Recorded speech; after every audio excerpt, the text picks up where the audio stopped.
The crystalline walls of the Galactic Council chamber stretched impossibly high, their surfaces pulsing with energy that made the air itself hum with power.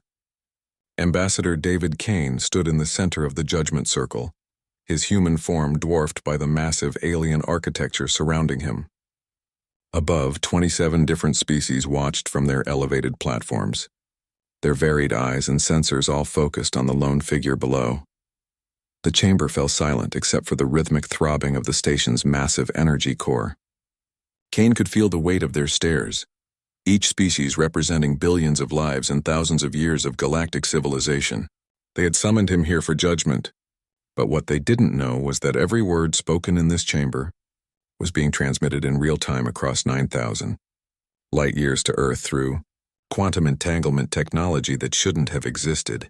For another century, High Arbiter Vorak stepped forward, his massive form casting shadows across the polished floor. His species had ruled the galaxy for over 10,000 years, and his voice carried the authority of absolute power when he spoke through the universal translator. Ambassador Kane of the Terran Federation. Vorak's words echoed through the chamber. You stand accused of violating the Sacred Protocols, Section 9, unauthorized interference with protected civilizations.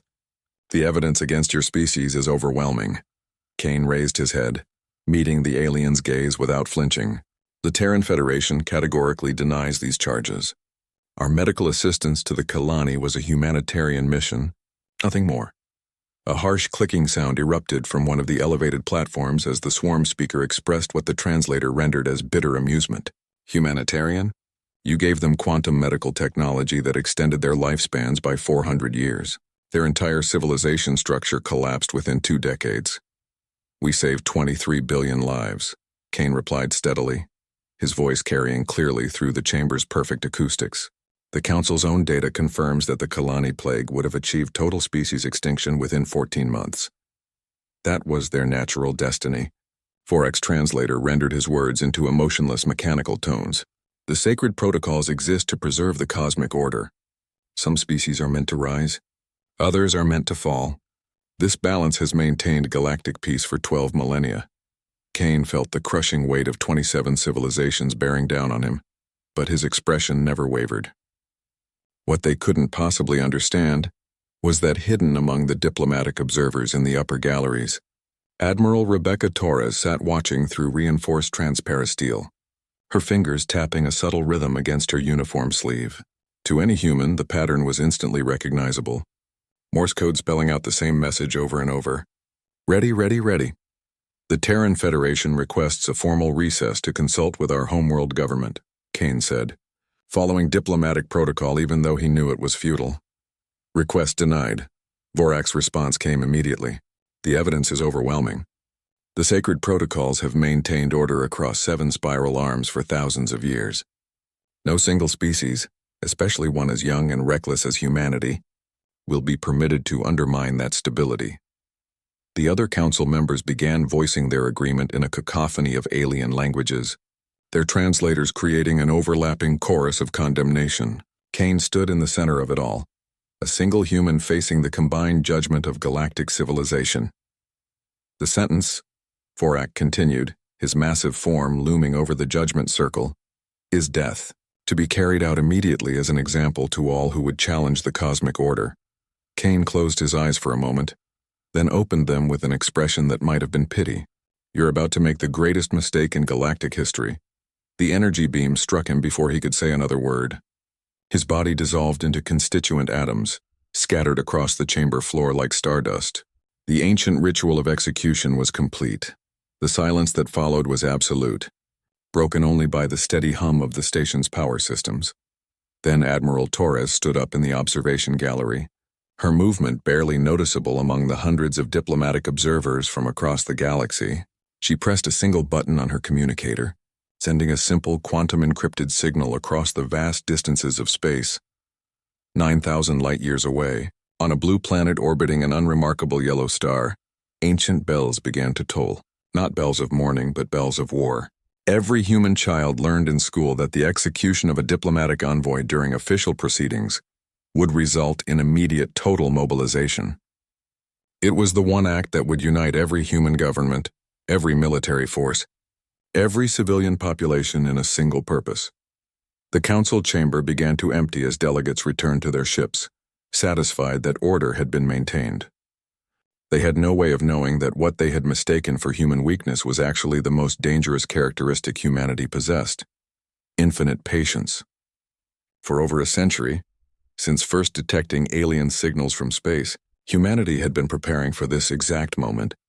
Every trade mission, every cultural exchange, every diplomatic meeting had been part of an elaborate intelligence-gathering operation. Every seemingly peaceful human colony ship had carried far more than colonists. Every research station orbiting distant stars had been conducting research into far more than astronomy. The war the Council thought they had prevented by executing one troublesome human was about to begin.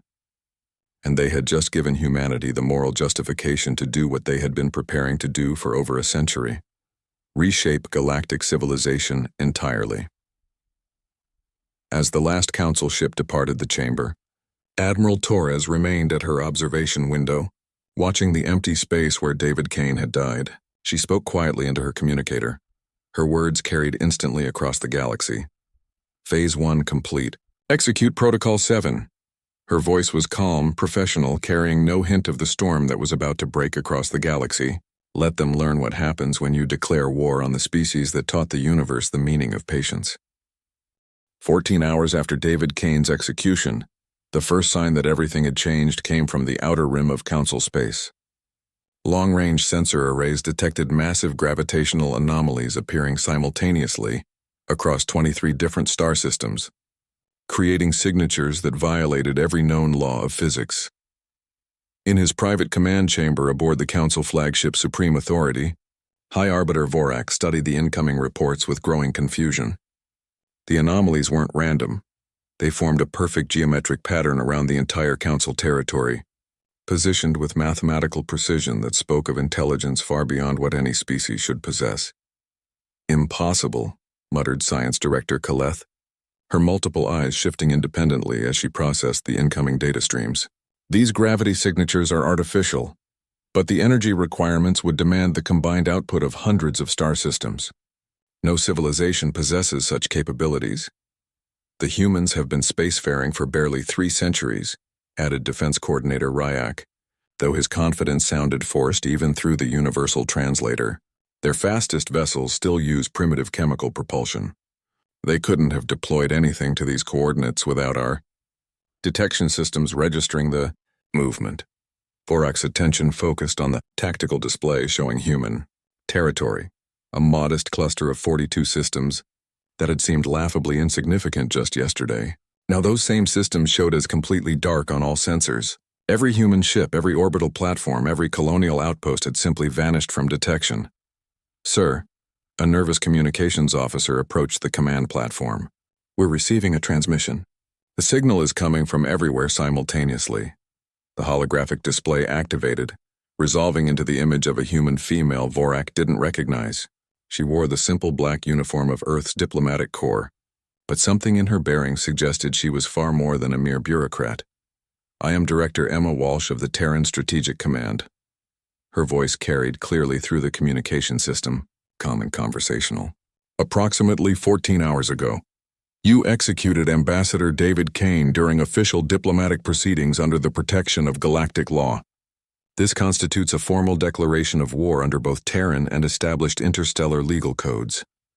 Vorak leaned forward, his massive frame dominating the command platform. Director Walsh, while the execution was perhaps conducted with undue haste, it followed proper council protocols. Surely we can reach some form of diplomatic accommodation. You misunderstand the nature of this communication, Emma interrupted smoothly. This is not a negotiation. This is a formal declaration. You have 24 hours to surrender unconditionally and submit to Terran jurisdiction for trial regarding the murder of a diplomatic envoy. After that deadline expires, we will demonstrate why the execution of human ambassadors is universally considered a catastrophic error in judgment. Ridiculous. Defense Coordinator Ryak's translator struggled to convey his outrage. You threaten the combined military might of 27 civilizations with your pathetic collection of primitive vessels? We command 15,000 battlecruisers across 7 spiral arms. Emma's smile was patient, but somehow that expression was more terrifying than any display of anger. Coordinator Riak, isn't it? Tell me, when your intelligence services conducted their assessments of humanity, did you ever question why a species barely 3 centuries into spaceflight was so eager to join your council?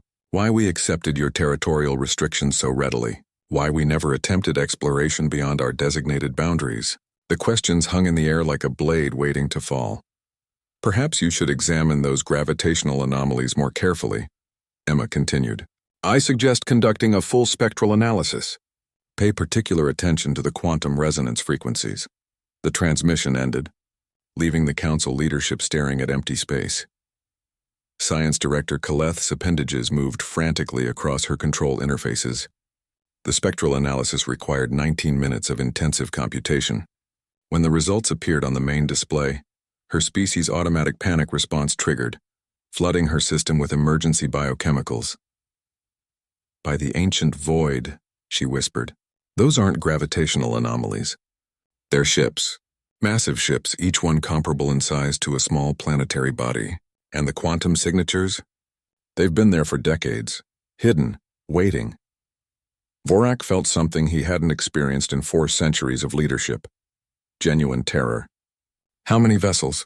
5,218 confirmed contacts, sir. Each individual vessel appears to possess more firepower than our entire combined fleet. Throughout the command center, alarm systems began activating as defensive positions across Council space reported impossible sensor readings. The humans hadn't constructed these ships in the years since joining the Council. They had built them before first contact, then hidden them in folded space-time, watching and waiting for exactly this moment. Sir, the communications officer's voice cracked. More transmissions incoming. They're coming from inside our own territory, our own systems. The tactical display updated, showing human signatures appearing throughout Council space, not invading from outside, but activating from within. Cargo ships that had traded peacefully for decades suddenly revealed themselves as weapons platforms. Research stations that had studied stellar phenomena for years activated military-grade sensor arrays. Even some Council vessels began transmitting human identification codes. Infiltration, Ryak breathed. They've been infiltrating our space for generations. Emma Walsh's face reappeared on the communication screen, her expression now showing something that might have been sympathy. Every cargo shipment, every cultural exchange, every research collaboration has been adding components to our strategic network. Every diplomatic mission has been gathering intelligence on your capabilities and weaknesses. We've been preparing for this specific scenario for over 90 years. What do you want? Vorak's voice had lost all authority, becoming a desperate plea. Justice for David Kane. Immediate surrender of all Council leadership for trial under Terran legal jurisdiction.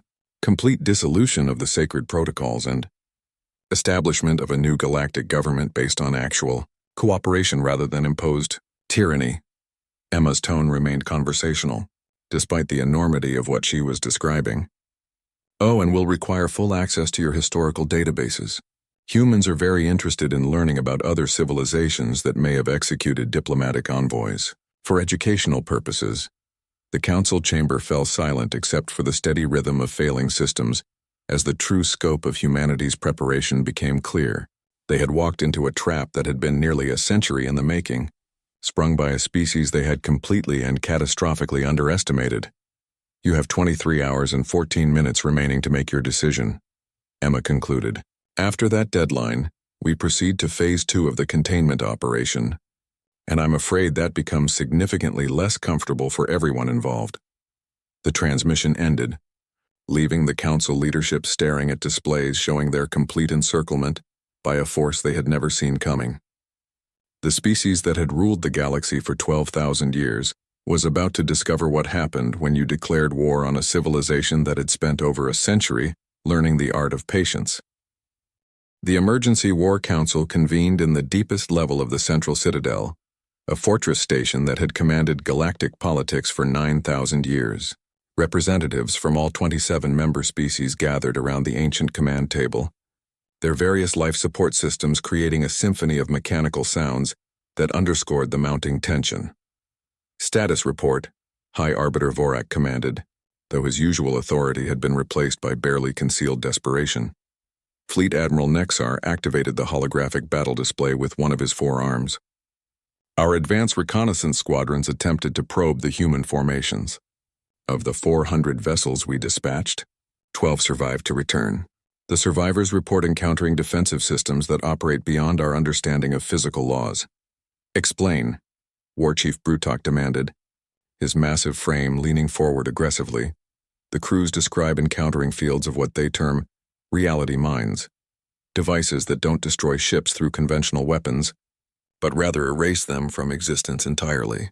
Our vessels simply ceased to be, leaving no debris, no energy signatures, no trace they had ever existed. They were deleted from the fabric of space-time itself. A collective shudder passed through the assembly. Manipulation of fundamental reality required theoretical physics that most council species had considered purely theoretical impossibilities. There's more disturbing news, Admiral Nexar continued reluctantly. The human fleet formations aren't remaining stationary. Our gravitational sensors indicate they're moving in patterns that shouldn't be possible. It's as if they operate under physical principles we don't comprehend. Suddenly, emergency klaxons began blaring throughout the station. A junior tactical officer burst into the chamber, his translation device struggling to keep pace with his rapid communication. Command Council, we have an immediate crisis situation. A single human vessel has materialized at our outer defensive perimeter. It's requesting formal permission to approach and dock. The chamber erupted in confused exchanges. War Chief Brutok's combat systems activated automatically. Impossible. We're in active hostilities. No human ship could penetrate our multi-layered defensive grid. Sir, the officer's voice trembled. It didn't penetrate anything. It simply materialized. One moment our sensors detected empty space, the next moment a vessel was present. Our instruments show no propulsion systems, no energy emissions. It exists in a state that defies our understanding of matter and energy. Vorak exchanged desperate glances with his fellow council leaders. What are their stated intentions? They request an audience with the complete War Council. They claim to have a demonstration they wish to provide. Against every military protocol, against every survival instinct, the Council voted to permit the meeting. What alternative did they possess? Every assumption they had held about human technological capabilities had proven devastatingly incorrect.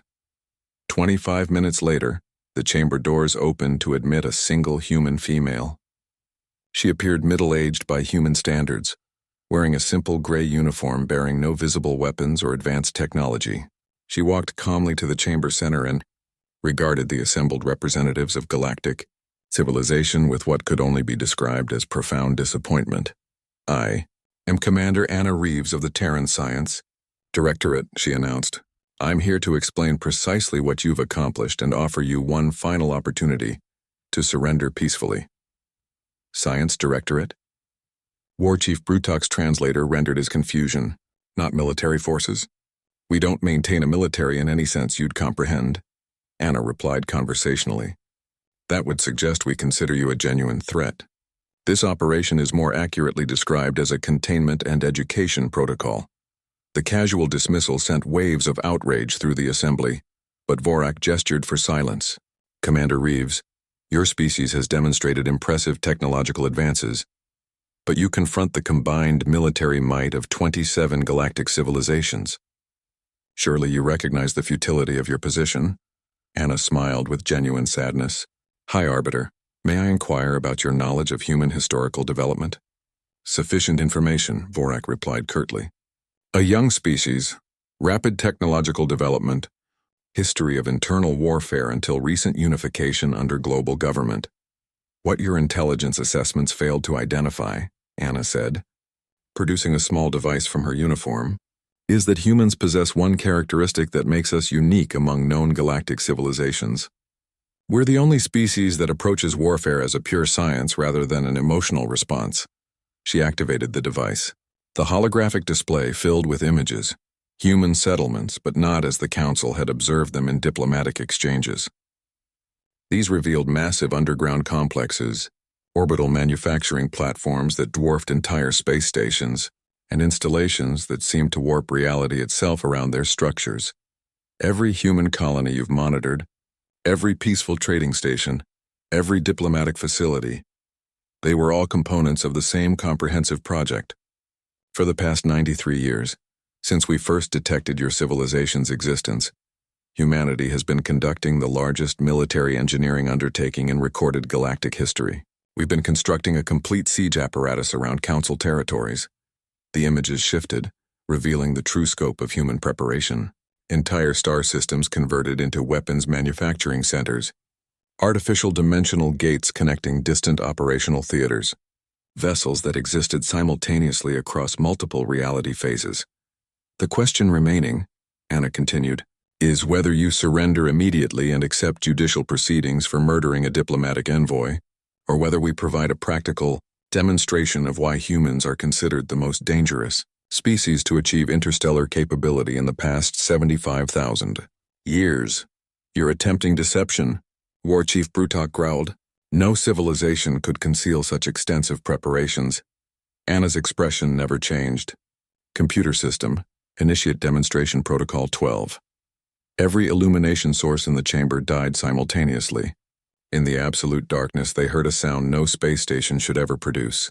The groaning of metal structures under impossible gravitational stress. When the lights returned, they revealed an impossible truth. The central citadel, a fortress comparable in size to a small moon, was now orbiting Earth's yellow sun. They had been transported across half the galaxy in less than a heartbeat. Now, Anna said quietly, shall we discuss the specific terms of your unconditional surrender? The central citadel hung in Earth's solar system like a captured mountain, its ancient hull reflecting the light of Sol in patterns that seemed almost mocking. Inside the fortress, the War Council sat in absolute silence as their sensors confirmed the impossible. They were indeed orbiting the human homeworld, 11,000 light-years from their previous position. How? War Chief Brutok's question emerged as barely more than a whisper. Commander Anna Reeves gestured toward the massive viewing portal, where Earth slowly rotated beneath them in all its blue-green splendor. Large-scale space-time manipulation. We've been developing the mathematical foundations for 67 years. Moving a structure this massive requires the coordinated computational effort of approximately 52,000 processing matrices. But the execution is remarkably efficient once you understand the underlying quantum mechanics. Fleet Admiral Nexar's carapace produced rapid clicking sounds indicating extreme distress. The energy requirements alone should have torn apart your entire solar system. Would have, certainly, if we employed traditional energy sources. But humans have always specialized in discovering unconventional solutions to complex problems. Anna activated her display device again. System, please show them the Jupiter configuration. The holographic projection revealed Jupiter as they had never witnessed it, not as a gas giant, but as an enormous artificial construct.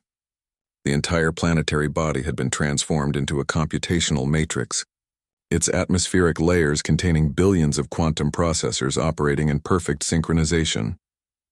We discovered that gas giants function as excellent distributed computing platforms, Anna explained with academic calm. Saturn handles our defensive calculation networks, while Neptune manages offensive tactical coordination. Uranus processes sensor intelligence from our deep space monitoring arrays. We've essentially converted our outer, planetary system into the largest artificial intelligence network ever constructed. Heresy, whispered High Arbiter Vorak. You've destroyed entire worlds for computational power, reformed, not destroyed. And the intelligence isn't entirely artificial, it's collective consciousness. Every human mind connects to the network through quantum entanglement established during birth development. When you executed Ambassador Kane, you didn't simply murder one individual. You declared war against a species that thinks collectively with the processing power of an entire solar system. The implications struck the Council like a physical assault. They weren't confronting a conventional military organization. They were facing a hive mind possessing technology beyond their wildest theoretical frameworks. This changes nothing fundamentally, War Chief Brutok snarled, though his bravado sounded increasingly hollow. We maintain alliances throughout the galaxy. Other civilizations will rally to support our cause against this aggression. Anna's expression showed genuine compassion. War Chief, I'm afraid you fundamentally misunderstand the current galactic situation. Computer, display the complete strategic overview. The holographic display expanded to encompass the entire galaxy, with brilliant points marking every major civilization and strategic location. As they watched in growing horror, human vessels began materializing throughout Council space. Not the small numbers they had previously detected, but tens of thousands emerging from what appeared to be ordinary asteroids, abandoned space stations, and even from within the hulls of Council vessels themselves. Advanced stealth technology, Fleet Admiral Nexar breathed. You've been infiltrating our territories for generations. Far longer than generations, actually.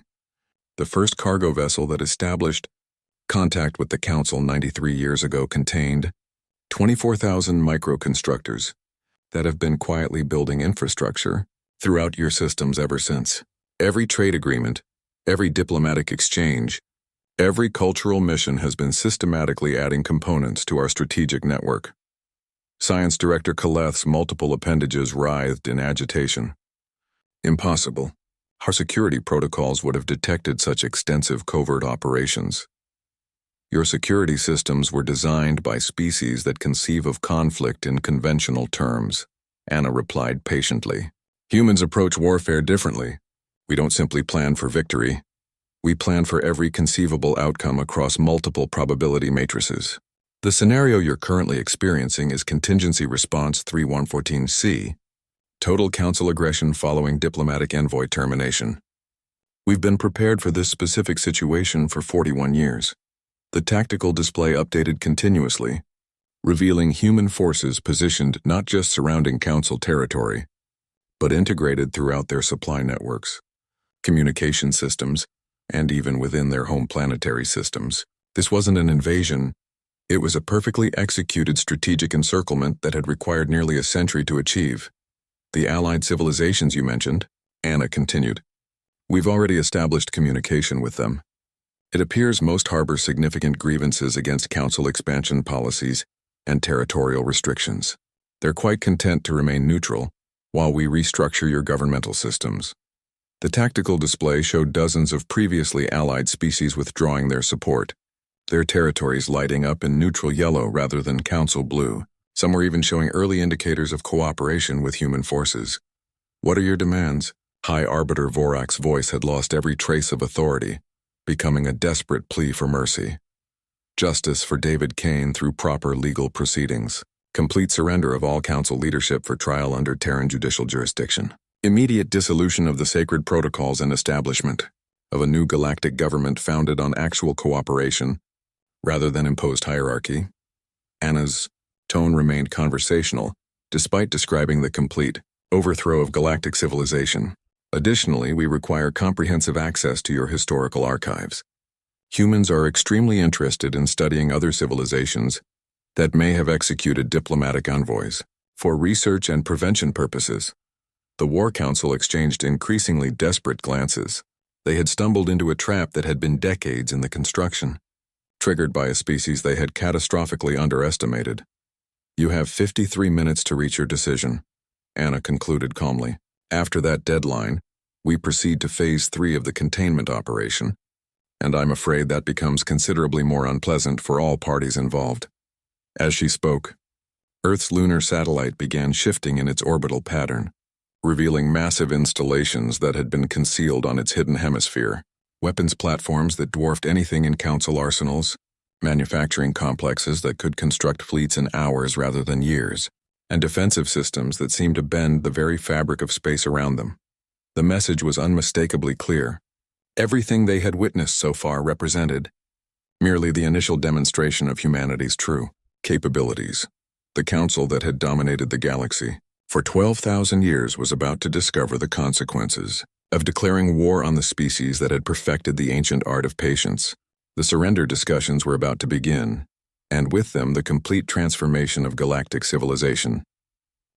The surrender ceremony took place aboard the human flagship, Calculated Response, a vessel so enormous it generated its own gravitational field and required artificial atmospheric systems to prevent atmospheric loss. The former Council leadership stood in restraints that appeared deceptively simple, but were actually quantum-locked, making escape literally impossible by rewriting local physical laws.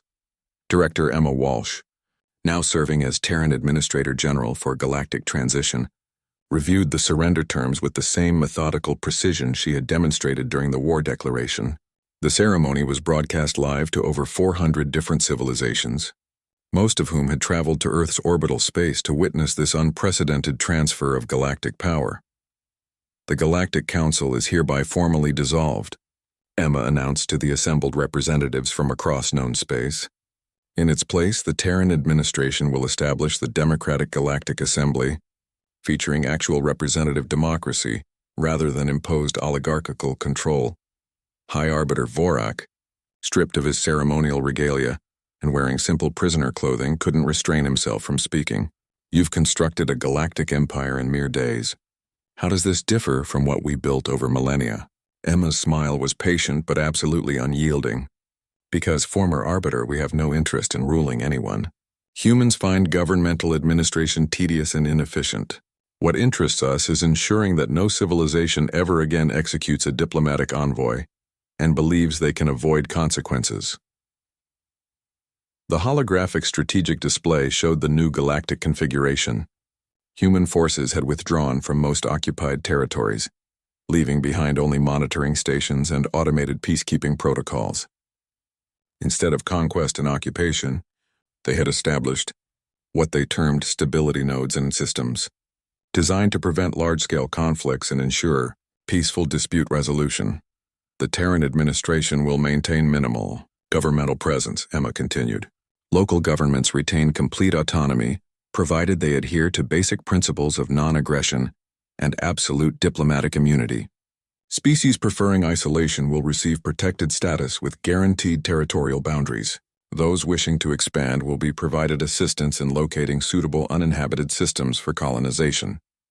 Admiral Rebecca Torres, now serving as Director of Galactic Security Operations, stepped forward to address the Assembly. What everyone needs to understand is that this was never about conquest, revenge, or empire building. This was about establishing a fundamental precedent. Humans have an ancient saying, "Those who forget history are doomed to repeat it." We prefer to prevent repetition entirely. Your trial proceedings will be conducted according to Terran judicial standards, Emma added, addressing the former council leadership directly. You'll have access to legal representation, complete disclosure of evidence, and the right to appeal all decisions. The same rights you denied Ambassador Kane during his execution. War Chief Brutok, his massive frame diminished by defeat and restraints, growled in genuine confusion. If you're genuinely concerned with justice rather than power, why not simply execute us as we executed your diplomatic representative? Because that would make us exactly like you, Emma replied with simple honesty. Humans learned through bitter historical experience that justice and revenge are entirely different concepts. David Kane died to prove that fundamental point to the galaxy. The ceremony continued with the formal establishment of the new galactic order. Representatives from across the galaxy stepped forward to pledge cooperation with the Democratic Assembly, many representing species that had been suppressed or ignored under Council rule for centuries. Commander Anna Reeves, now serving as Director of Interstellar Cultural Integration, presented the final phase of the governmental transition. All technological advances humanity developed during our preparation for this conflict will be shared freely with all member civilizations. Medical technology, computational systems, space-time manipulation techniques, everything becomes part of the Galactic Knowledge Commons. Why? The question came from Science Director Kaleth, whose scientific curiosity had overcome her circumstances as a prisoner. You could maintain absolute dominance by controlling access to these advanced technologies, because technological hoarding and enforced isolationism created the Council's fundamental problems in the first place, Anna explained patiently. Humans learned through extensive historical analysis that sustainable civilization requires genuine cooperation, not domination through superior force. We're not here to replace one tyranny with another. The transformation of galactic society proceeded with remarkable speed. Within months of the transition, trade networks that had been restricted for thousands of years opened completely. Scientific collaboration increased exponentially across species boundaries. Armed conflicts that had simmered for centuries were resolved through mediation rather than military force. The Former council leadership served their judicial sentences in facilities that resembled research institutions more than traditional prisons, contributing their extensive governmental knowledge to galactic reconstruction efforts under human supervision. Even they eventually admitted that the new system functioned more effectively than what they had constructed. But perhaps the most significant change was psychological rather than political.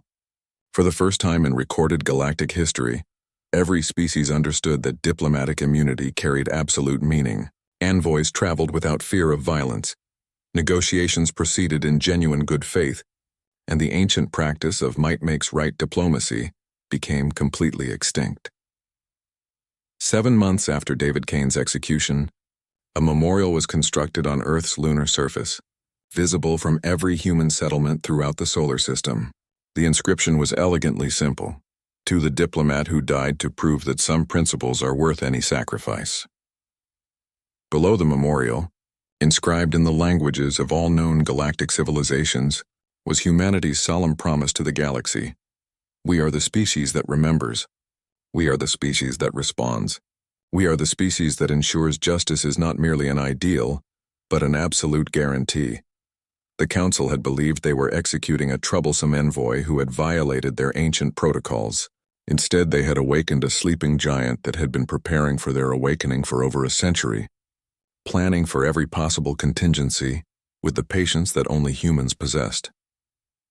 In establishing humanity as the galaxy's reluctant but absolute guardians of diplomatic law and interstellar justice, they had inadvertently created the most stable period of galactic peace in recorded history.